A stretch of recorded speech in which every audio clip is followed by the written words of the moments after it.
We're going to have a Q&A here in just a second as soon as we get set up for it. So let's welcome Marco Collins.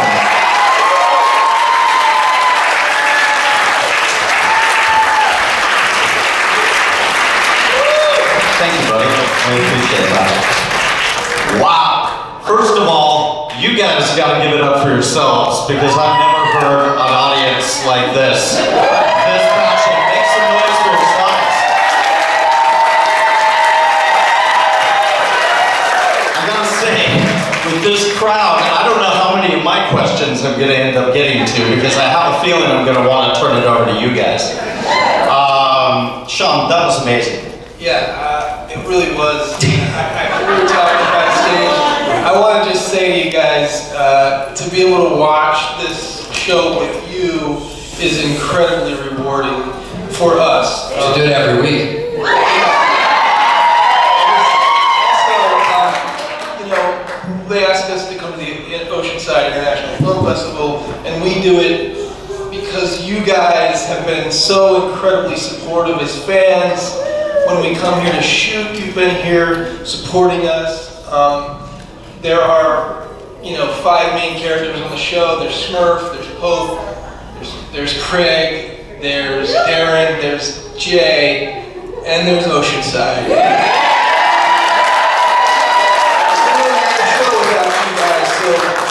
We're here because we want to thank you, and it's been incredible for us. Shawn, how often are you actually in Oceanside shooting? Because I see Oceanside through the entire series.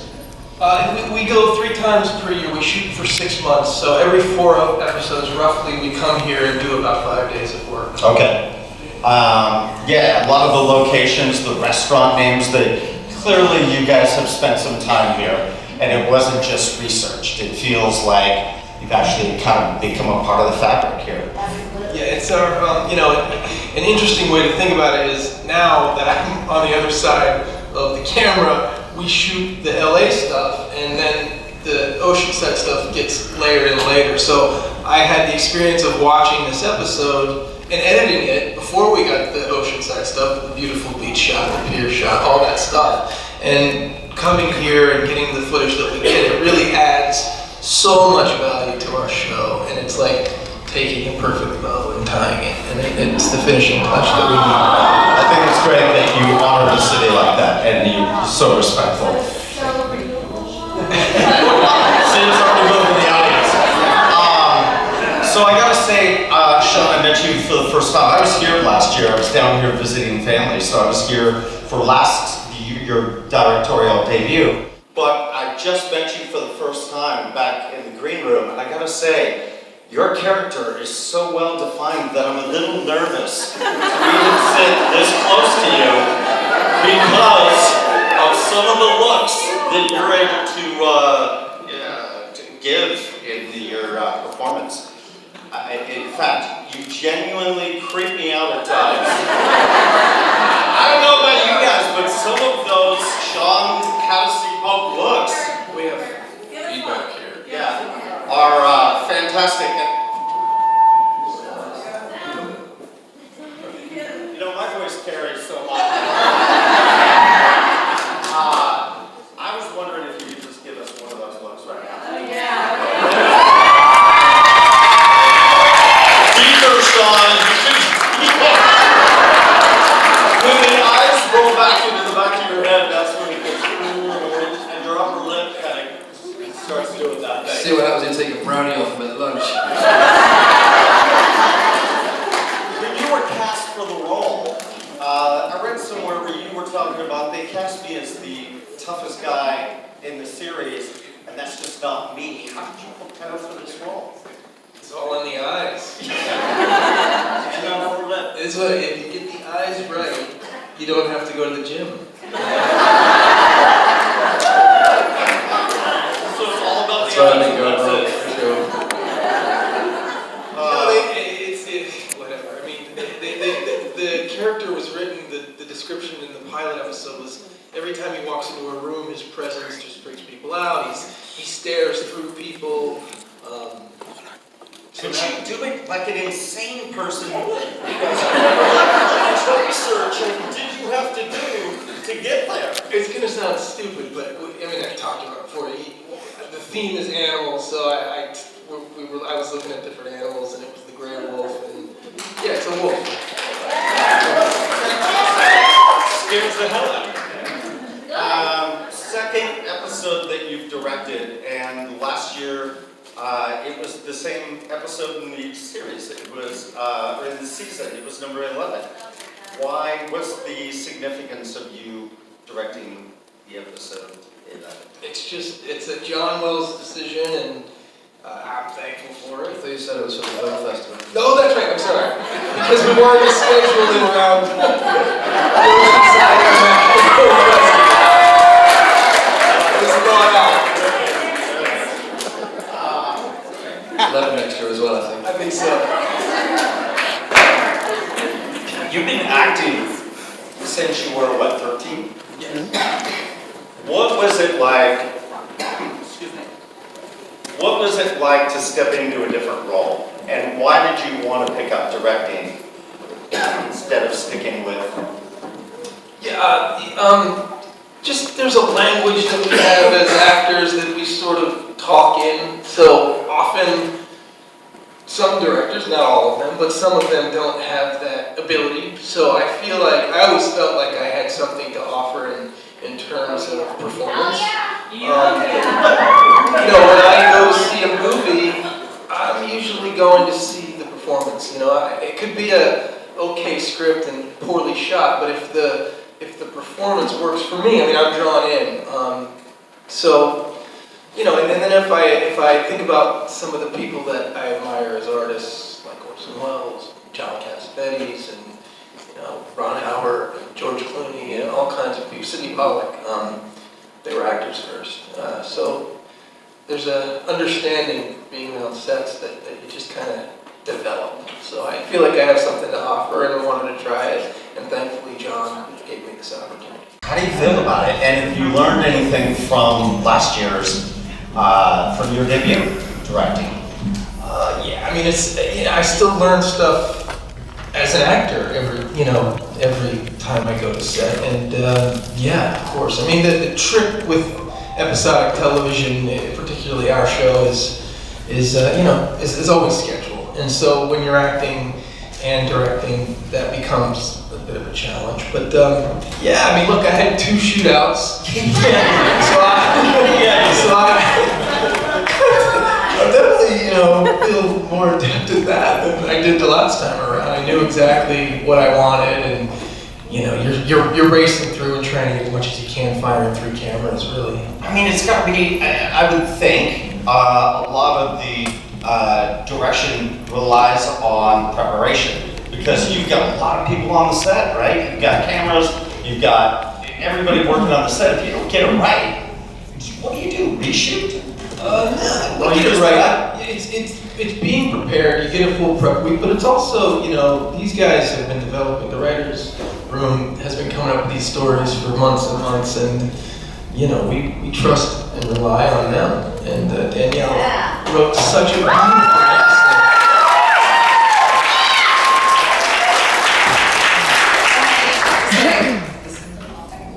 But I have to say that also to what you were saying, Shawn, about being an actor who's directing, I was so grateful as the writer of this episode for your knowledge of acting, because I really could feel it in the performances. Which is not to say other people can't do that, but you had all of the visuals, and you also brought the performance, I feel, so to this peak and level. That is what I feel, because I write from emotion. Actually, if you break it way down, I write from emotion.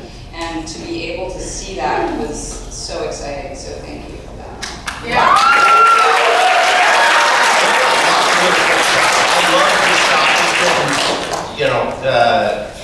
Weird about it. The shot of when the cop pulls into the gas station. Great. That's an awesome shot, because the whole time I'm watching him off in the distance. It's like, it wasn't real. That was great. That was why, the way you scripted it, there was so much about what was occurring through the window and Colin's point of view the scene took place in. So, I'm forgetting the name of the bakery because somebody here will say Samurai. So, the windows, there's because the windows in that was what sold me on choosing that location, was the ability to be able to see out and kind of look 360, and it worked for the period. And so that shot, you liked it because it's my favorite shot. Yeah, it's an awesome shot. It stood out to me, definitely.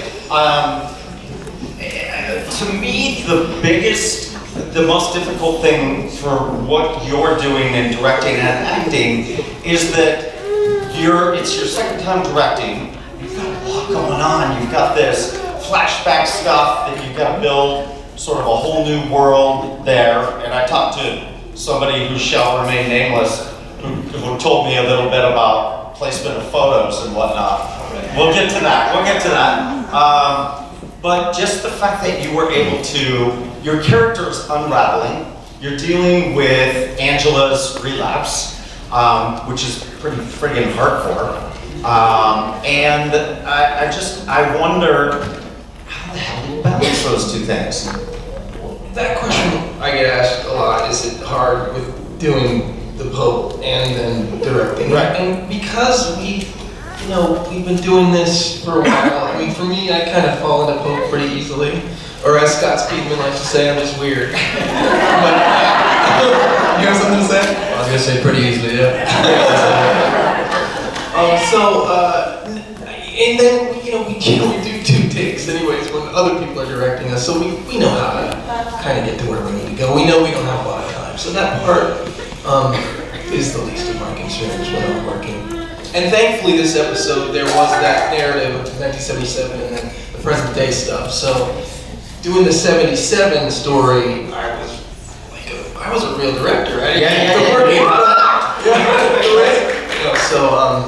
thank you, Daniele, for that. And that was not by design to give you more time.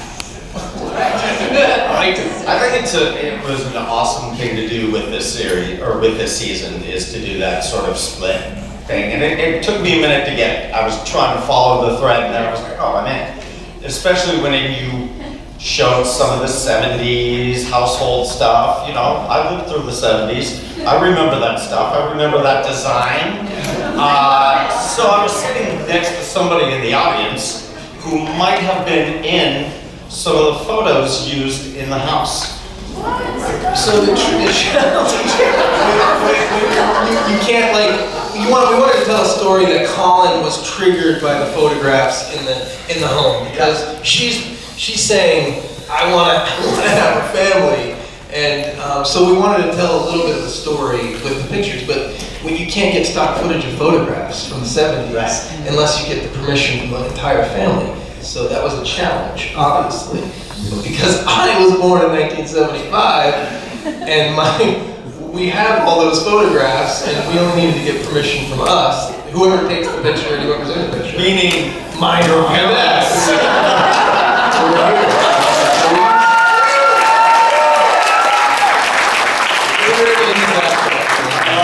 Whenever some of the photos were, it was a shot of the photos, your dad would lean over and go, that was just cool.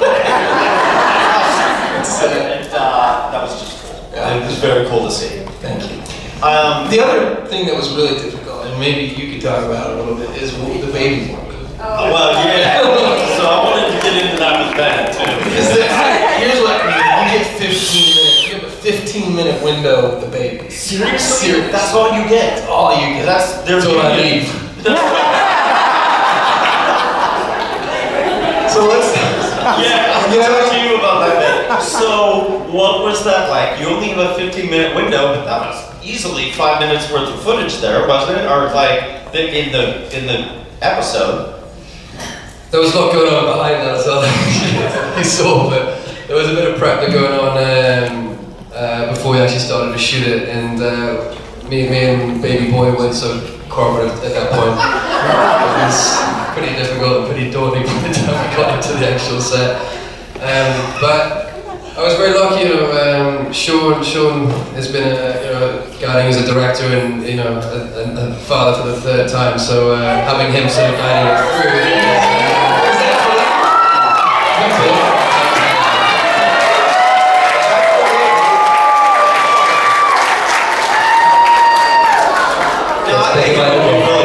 See you hold that baby right now. Yeah. I got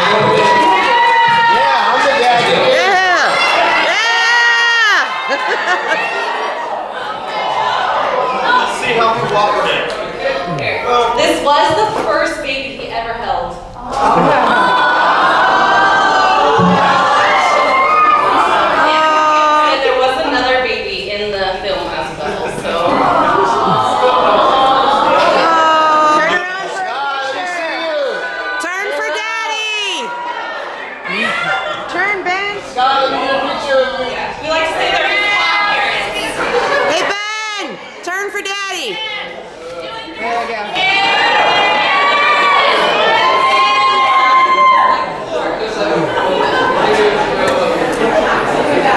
Well done.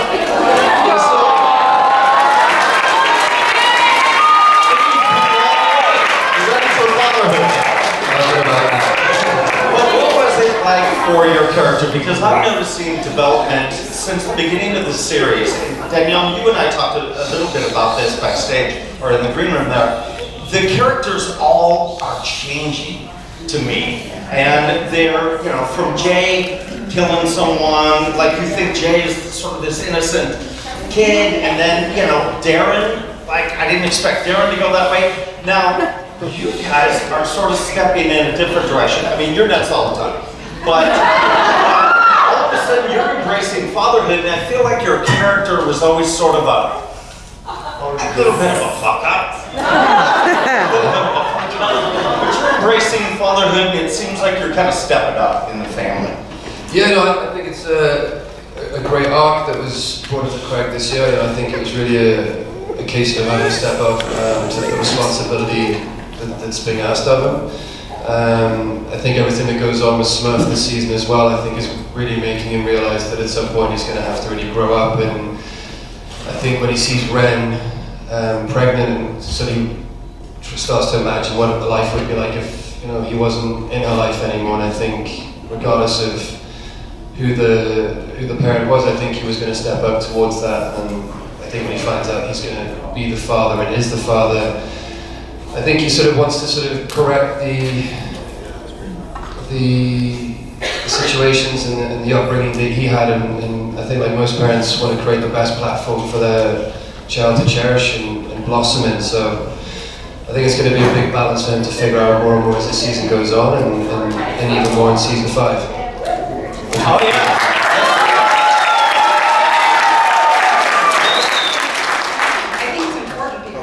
Remember that no matter what, this is still Animal Kingdom, and we still have the same character. So yeah, but like, so it's Craig as a father, right? Which is different than just being a father. Or like that was something that came to me in terms of the Angela arc in this is what is rehab in Pope's mind? You know what I mean? What would Pope do? Like, so I think that you know, just because you're a father doesn't mean that it's also not going to be the same type of energy that he's always had. It's not like he's being domesticated. But, you know, I think that's what's really interesting about the show is it's a family drama, but at the same time, it's like about these badass criminals. And I think the sweet spot for the show is always when you do both things at the same time. So I think it's a great arc, but also to see how somebody raised this way will become a father, which is different than somebody in a normal background becoming a father. And the parallel between how the path and journey that present day Craig and Ren are taking, and then what was going on in 1977, and how I was struck. I mean, I feel like 411, this episode, the heartbeat of it was the love story between Colin and Janine. And this was a relationship. I mean, I was struck by Smurf's ability to show love openly. Yes. I mean, I think people thought that was impossible, and we wanted to show that it was, and people become certain ways because of where they're from and what has happened to them. And as we know, she had a difficult childhood, and she thought she was going to do what we were saying that you're hoping to do, what you said so beautifully, which is rectify the past, and then to have that yanked away, I think is a very large psychic wound that we can see to this day being played out by Smurf. And one, well, I just want to figure out because I'm like, so identifying how best to, as the director, kind of come to that with their life, with what's going on there. It's like here you have Janine, who is pregnant and is saying, I want to have a family, and she has found a guy. This dude comes along, yeah, he's got a few hang-ups, but he's like, oh, you want to like drop kids off at daycare and be a soccer mom, and you want to rob banks. Like, you want to be a gangster and you want to be a mom? I'm in. You know? So it's like, this is a love story that can work. You know what I mean? And obviously it didn't work. Right. And then when we jump to present day and we see what Ren is up to, trying to continue with her. Yeah, she's still dealing. I mean, she's not going to be different than what she is, and so that's what's I think interesting. Is but no, they're still going to be who they are, just like what Janine said, which is we're going to do what we do. Only we're going to have a kid. So just seeing how these particular animals are going to be raising their young. You can tell she's a writer. She's a writer. That's awesome. One of the things, and this just speaks to the entire series, you know, when I saw the movie, the Pope character had very few redeeming qualities, and your character is my favorite because I feel like I can trust that guy, like he has a moral compass that you do, despite his unraveling. He has a moral compass. I couldn't even understand. I just heard Pope in that. Hashtag Team Pope. Just that your character has a moral compass, and I'm sure that that was added because, you know, why was that character written a little differently in this series? Well, I think there's a big difference between a movie and how what you can sustain in a movie and the bleakness you can sustain in a movie versus wanting to have people to invite you into your house every week. And so I think that there has to be growth, which we're talking about, for people to be remain engaged. Otherwise, at a certain point, and I realized, especially the first season was more nihilistic and it became less so as we went on. But in my opinion, that's also just because in order to engage and care about people, you need to see their different colors. And I feel that Pope is a great example of he has a code. It's his code. It's different. It's yeah, I agree. And so, but the reason I think people respond so well is that as long as he stays within his own code, then he is okay, because you can trust him, like you were saying. You know what I mean? And I think that's what actually all of the code, right? All of the codies have their code, and that's what's so important to going, yeah, because at the end of the day, I want somebody I can trust. Right. And in the end, I think that would be the only character I would actually trust with my life. You know what I mean? Like, honestly, he would show up. He would show up for you. He might have a really weird look on his face, but he would show up. He would show up. I trust Craig too. I mean, I'll go for Craig first. I mean, Craig's a partier and all, but we're pushing him to We're gonna dip into the audience for some questions, but Ben, I was gonna ask you, and I know you get asked this a lot. The tattoos, they're not real. What? Makeup, or are they real? No, they're not. Tattoos are 2 hours of my day every day on set. And it takes off the shit.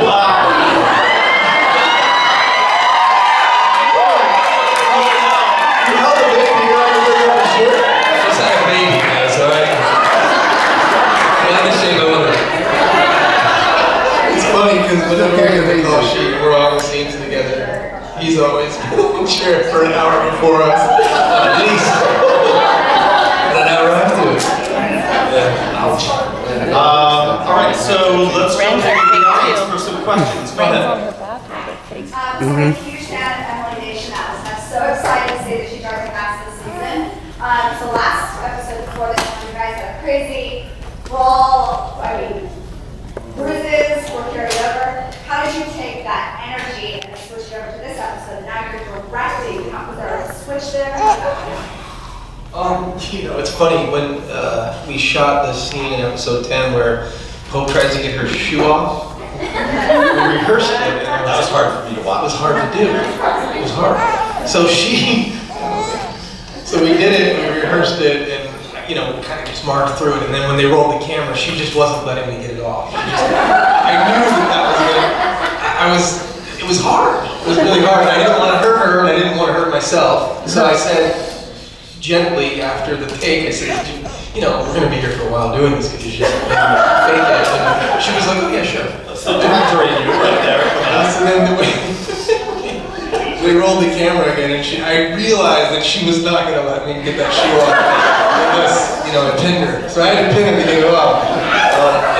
You know, I thanked her for it because it did look real, but the next day was sore. You're gonna get that shoe off. What's that? You're an ultimate fighter. I know. Yeah. She's scrappy. How ultimate are we talking?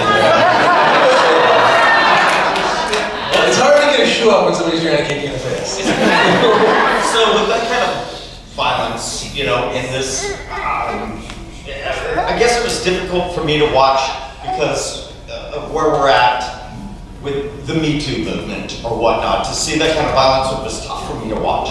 Was it tough for you also to work through? Because A little bit, yeah. it looked real as hell. Yeah, and then, like, code is a code. So, and, I mean, so much of the question is asked time and time again by fans, why is he accepting Angela? Why does he see through Angela?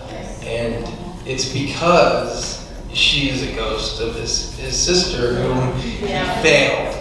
And he has regret. And in his own twisted way, the history that they have makes him feel something he hasn't felt in a long time. So, you know, we've all been in dysfunctional relationships, and Pope has proven that he's easily manipulated by people. So that's why he's there. And anyways. Thank you for your question. All the way in the back. Why did you guys pick Oceanside as a location to film? Because Oceanside rocks! Answer for you right now, Ash. That's the case. I'll be honest that that decision was made prior to me joining the show, but I think it's because John Wells talked a little bit about how they were looking for a Southern California kind of surfer vibe. yeah, surf noir vibe, which Yeah. isn't good for this. And so aesthetically, obviously, Oceanside has the pier and it looks great, but you know, if you dig down deep, it's not perfect. Right. We know what they said.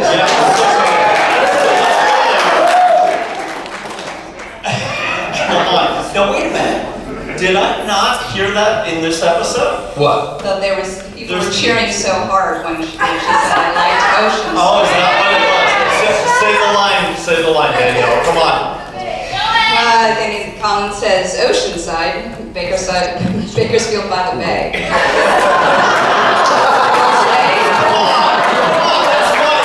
That's what Colin said.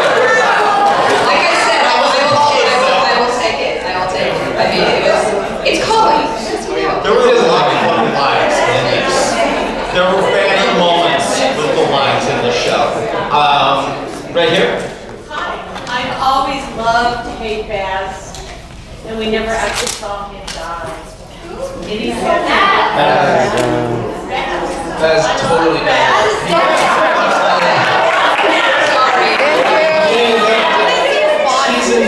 Season 3, the first episode, the first 5 minutes, he flatlined on the table. They were checking time and called him dead. Sorry. He died right on camera. Yep. Sorry. It was brutal for us. You threw a chair and cried together. I threw a chair on his arm. It broke. Let's go all the way back. You with your hand up. Yo, that's you. Okay, I came up from Yosemite all the way in my car. Just like this war. Some of my friends just had a movie premiere out in LA for Bad CGI Sharks. Look it up on YouTube. Okay, that's okay. Oh God, you're right. Shawn. I know it's Shawn.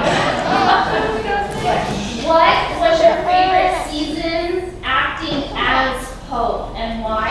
And then after that for Ben, what brought you to outside of the international kind of stuff you were doing and the overseas stuff brought you into this little thing that blew up and became amazing? Are you Facebooking live right now? No, I'm videotaping. Okay. I'll let you go. You know, it's a tough question because season 1 Pope was, you know, a mess, but really fun to play. But I think acting-wise, it was season 2. It just kept growing and growing. You got more interactive on Twitter, and you started really embracing the character. Shawn loves Twitter. Well, I've always embraced the character. I didn't know which season he was more like, which one he looks back at, because that was my favorite. I just feel like he was looking, because of what happened with Kath and how he was so desperate for redemption and forgiveness, and then he found it in the most unlikely, they were robbing a church, and so he had to go undercover and join Bible study, and he met somebody. There was an lady in the picture. Yeah, and so he felt, he's always wanted to feel normal, and she made him feel normal, and then he could kind of get out a little bit of the thing he needed, which was acceptance for what he did. And he was looking everywhere for it that whole season, and he thought he was going to get it with Amy, but ultimately he got it from Baz, and that scene broke my heart, you know, with Baz producing. It was beautiful. All right, we have time for one more question, and that is it. Is it a good one? Is it a real good one? All right, I'll do it as quick as I can because it can be a long story, but I actually moved straight to LA to come and start acting. I've never actually acted back home in England. My first movie was in Romania. What's that? Weren't you in Vikings and stuff? Yeah, but I actually came and studied in LA for 3 years, and then went back for a minute, came back to LA, and then booked Vikings, which amazingly shot in Ireland, so I was basically back home again. And then this came apart when I came on Vikings. This came up. I was a huge fan of the movie, and then read the script. Told them I only wanted to do Craig, and they said that's the only one left. I was like, all right,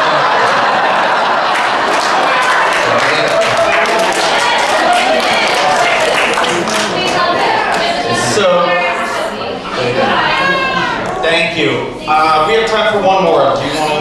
Yeah.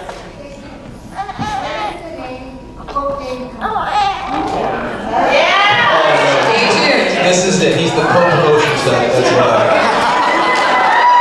Honestly, we haven't done that. We haven't shown that yet. It's done. Really?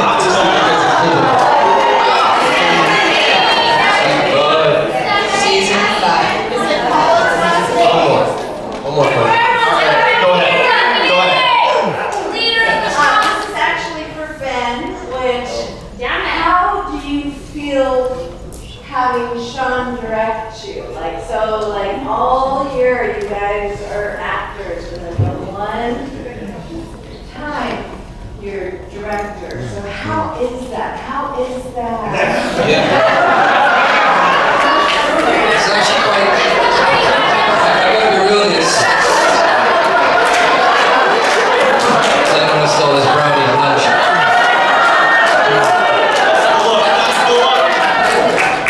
Believe it or not,